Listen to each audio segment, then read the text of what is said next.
malam, berjumpa kembali bersama saya Wong Gandeng Sakdonya. Mohon untuk tidak menyebutkan nama dan identitas Anda karena percakapan ini saya masukkan dalam konten YouTube. Bagaimana nih Pak E? Oh begitu, oke siap Pak Ganteng sejagat.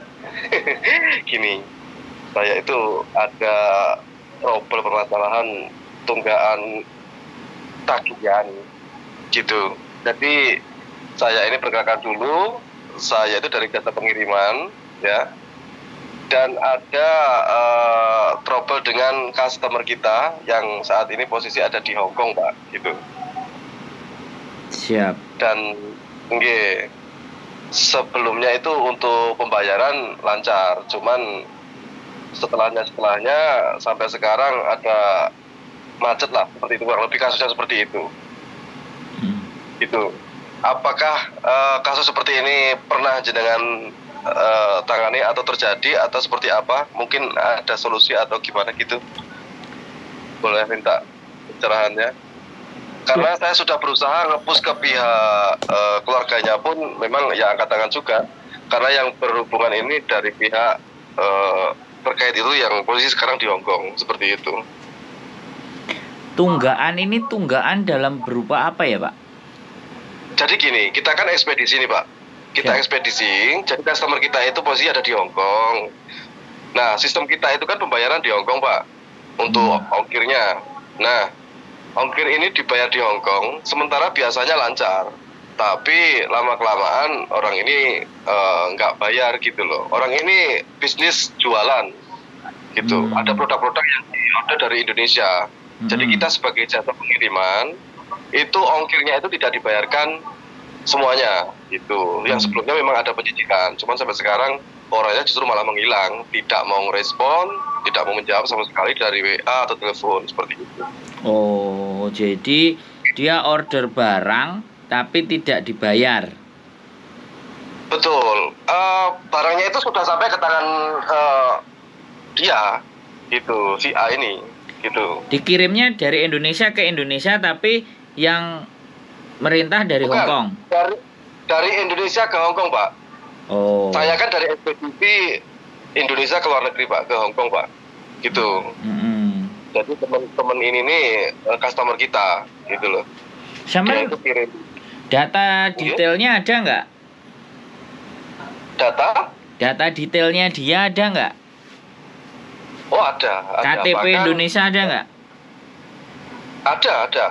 Bahkan saya sudah nge-push ke pihak keluarganya. Memang ya mau nggak mau memang kebanyakan memang nggak terlibat untuk kasus ini. Cuman kalau kita sudah minta mediasi ke pihak keluarganya, tapi ya nggak tembus juga. Jawabannya cuman iya, oke, gitu. Sudah dibantu, cuma sampai di sini pun tidak ada respon dari pihak di ini orangnya ini. Resit pengiriman barang yang dari Indonesia disimpan semuanya kan? Ada, rekapannya semuanya ada jelas. Oke, jadi yang harus sampean lakukan yang pertama ya, mungkin hukum Hong Kong tidak akan bisa menyentuh dia. Tapi sampean bisa laporkan ini penipuan dan hukum Indonesia yang akan nyentuh dia. Kita tunggu sampai dia pulang. Bisanya seperti itu, Pak. Oh gitu. Jadi kalau gimana? Okay. Kalau kita minta tolong dengan pihak KJR itu bisa nggak Pak?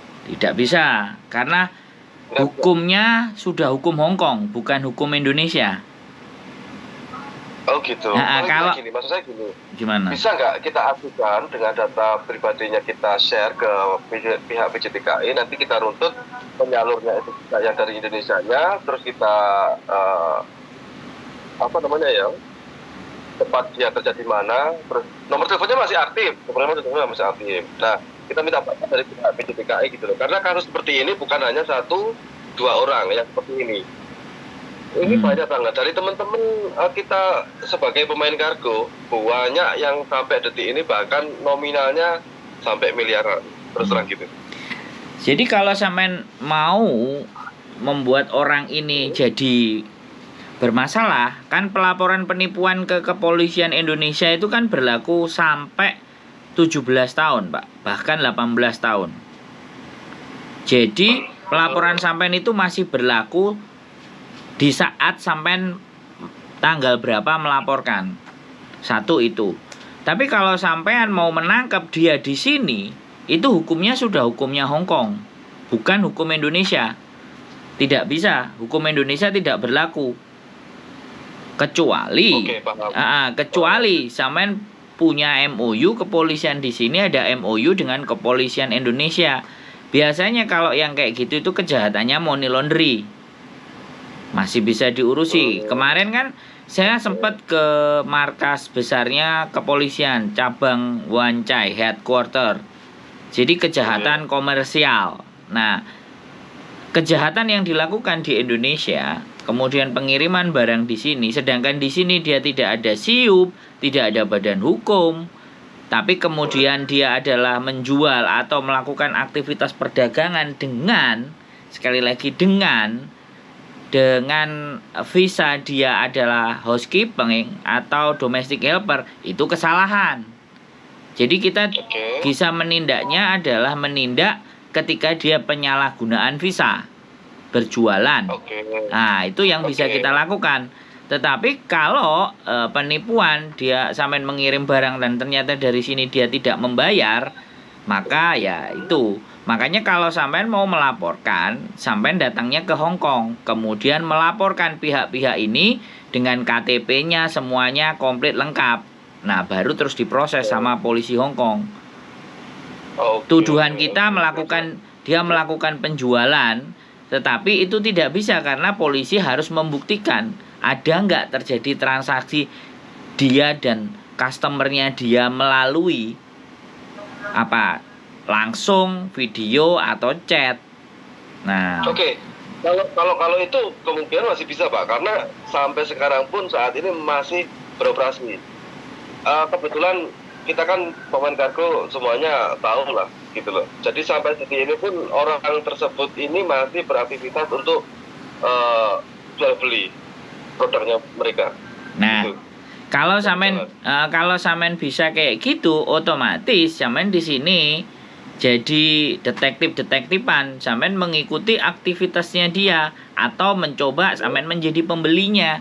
Kemudian sampean melakukan transaksi. Nah, ketika transaksi itu ada secara online atau secara sosial media pun, itu sudah bisa menjadikan cukup bukti untuk mempersangkakan dia. Cuman prosesnya dengan polisi, yang jelas proses hukumnya hukum Hong Kong. Jadi itu kalau seperti itu, Pak, kalau boleh tahu, Pak, sanksinya apa, Pak, kalau menyalahgunakan visa di situ, Pak?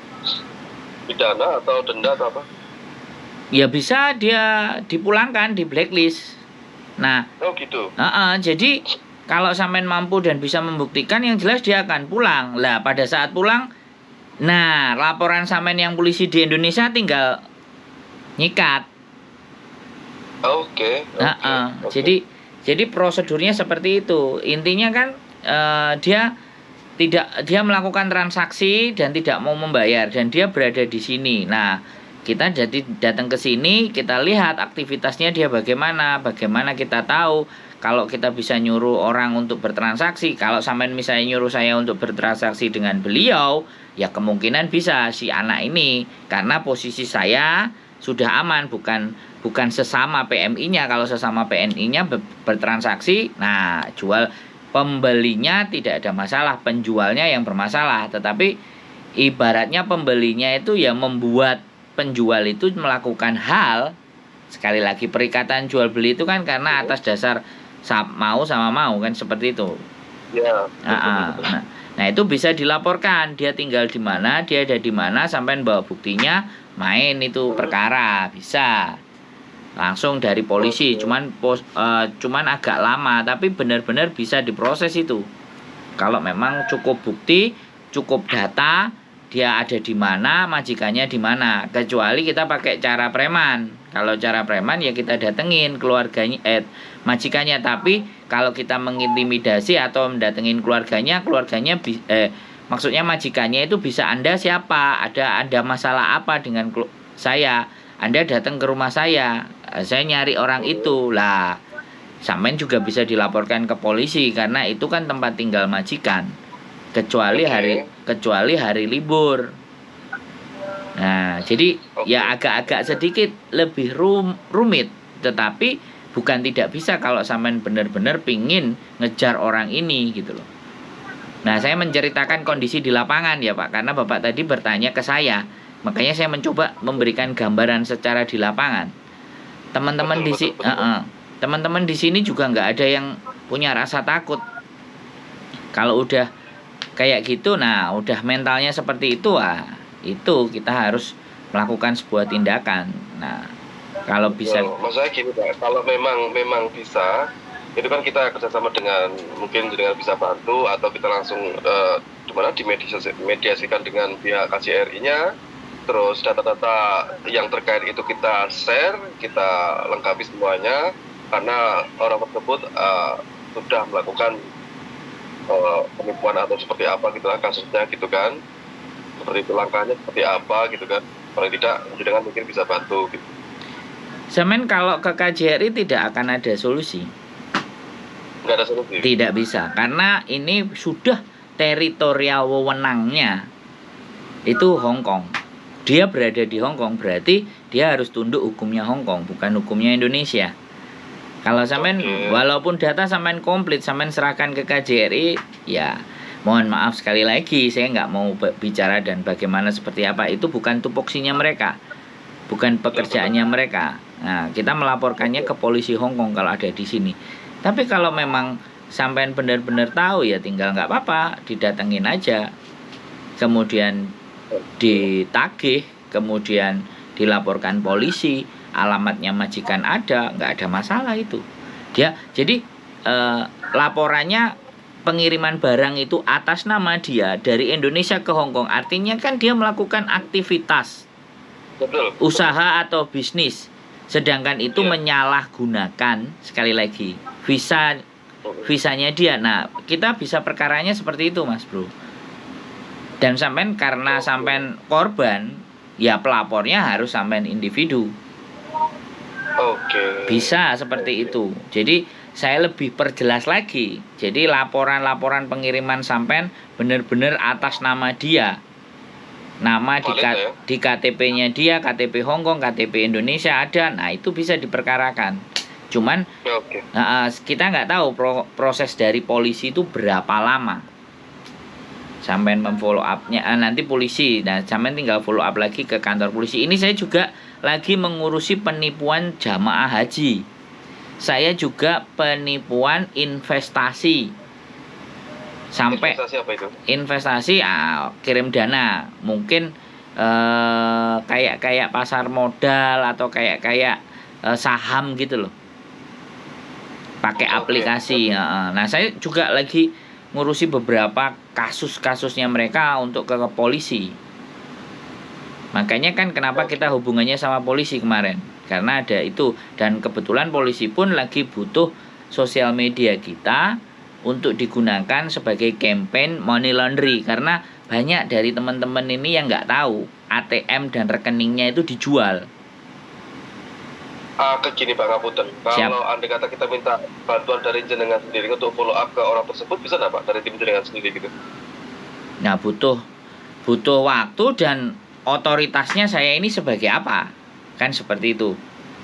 Nah, saya kalau ngajak mediasi dia ketemu sama dia, lah pertanyaannya, kamu siapa, kamu ada apa, kamu hubungannya bagaimana. Nah, di situ persoalannya Pak.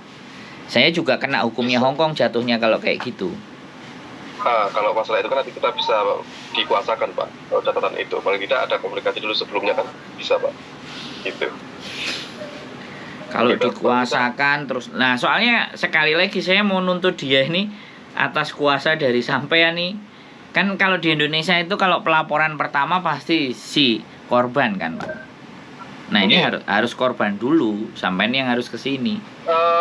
Paling tidak langkah kita bukan untuk penagihan sih Pak, langkah kita untuk mediasi aja sih Pak. Paling tidak dari tim jenengan itu bisa menemukan orangnya. Begitu menemukan orangnya, kita ajak komunikasi, karena sementara waktu ini orang tersebut ini susah untuk diajak komunikasi Pak. WA-nya pun, jawabnya pun semaunya sendiri. Kalau pas mau baru dijawab, kalau enggak ya enggak Pak. Telepon pun seperti itu juga. Itu. Oke. Jadi kalau kayak gitu, sampean maunya seperti itu, artinya kita siapkan media Zoom Kalau sampean juga punya Zoom dan data-datanya, karena ini persoalannya adalah data pribadi yang kita up. Kalau data pribadi yang kita up itu di Hong Kong kriminal loh. Aku nggak ngerti kalau di Indonesia. Karena sekali lagi saya ini selaku yang menyebarkan, sedangkan sampean kan korbannya. Kalau sampean yang menyebarkannya karena sampean korban, itu tidak menjadi persoalan. Tapi kembali lagi, asas praduga tak bersalah pun tetap bisa digunakan ketika sampean men-show up beliau, men-show up dia, si pembohong tadi, si penipu tadi. Kan seperti itu. Efeknya adalah efek malu. Kalau saya ke Polres, kita somasi di keluarganya. Sampai 3 kali somasi. Akhirnya terus kita tunggu dia sampai pulang. Baru kita proses di Indonesia. Itu sudah tidak menghabiskan tenaga. Tetapi kalau sampean mau mengejar uangnya yang hilang itu, sampean boleh datang ke sini. Sampean tak anterin ke polisinya, sampean bikin laporan ke kantor polisi, saya bisa nganterin. Tapi kalau sampean memberikan surat kuasanya kepada saya untuk melaporkan, nah di situ persoalannya yang saya tidak bisa, karena saya bukan korbannya. Seperti itu. Kalau sampean kesini mau melaporkan dia, tak anterin. Posisi dia ada di distrik mana? Distrik Wancai, distrik Kos BB, distrik Yamate, distrik mana? Alamat sampean yang sampean dapat di mana? Saya bisa antarkan ke distrik polisi yang terdekat. Maka ketika ada tindak lanjut dari polisi, maka sampean bisa ibaratnya titip menggunakan alamat sebagai pelapor. Ya kan? Nah, nanti kan yang di follow up bisa jadi nomor teleponnya sampean. Jadi pasti akan dimintain keterangan dianya setelah sampean melaporkan laporan ke polisi. Jadi yang terjadi seperti itu kalau hukum. Dan itu akan memakan waktu lama. Dan kalau memang benar-benar sampean memfollow up, kemudian polisinya juga memberikan surat ke majikannya, nah itu dia pasti sudah ketar-ketir. Pasti dia akan dipanggil untuk dimintain keterangan. Yang jelas sampean akan dimintain keterangan terlebih dahulu kronologisnya. Dan persidangan itu pastinya akan dilakukan di Hong Kong. Betul.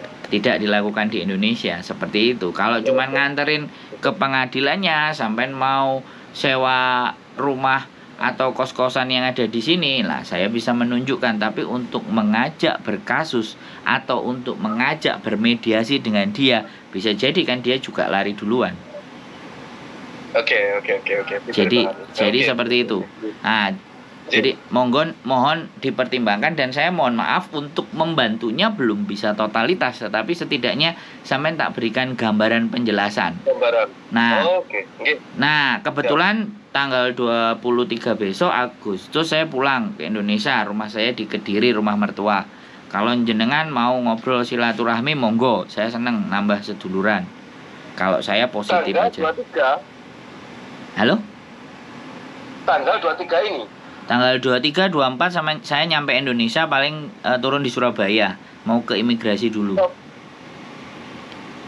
Saya kan Surabaya sini, saya tinggalnya.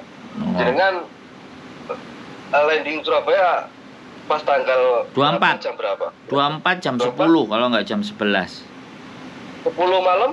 Bukan, pagi. Tanggal 24 hari Kamis tuh. Hari Kamis. Coba gini Pak. Kasus yang seperti ini sebenarnya bukan terjadi sama saya aja. Ada beberapa teman ekspedisi juga yang kurang lebih sama kasusnya. Mungkin bagi kita nanti kita kondisikan ke teman. Kita tahu ada masukan juga. Nanti kalau bisa sih mudah-mudahan nanti ada solusi juga. Nanti tak ajak ketemu sama jenengan gitu ya. Monggo. Jadi siap, yang penting sampean kabar-kabar, saya mau pulang. Jadi kalau mau ngobrol bagaimana kondisi lapangan seperti apa dan bagaimana mengkondisikan dan seperti apa, kalau kita diskusi monggo, saya tidak keberatan. Oke, Pak Sandro. Siap, sampun mekaten, ngapunten sing kathah belum bisa membantu secara maksimal. Nggih. Nanti berkabar lagi jika jenengan sudah di Surabaya. Sudah mau ke Indonesia. Nggih, tak kondisikan dulu untuk teman-teman yang jadi korban juga. Nggih. Siap. Kabari jenengan. Nggih. Siap. Matur sembah nuwun, sehat selalu. Yo, bye-bye. Assalamualaikum. Waalaikumsalam warahmatullahi wabarakatuh. Oke teman-teman, bukan hanya penipuan yang ada di sana dan di sini.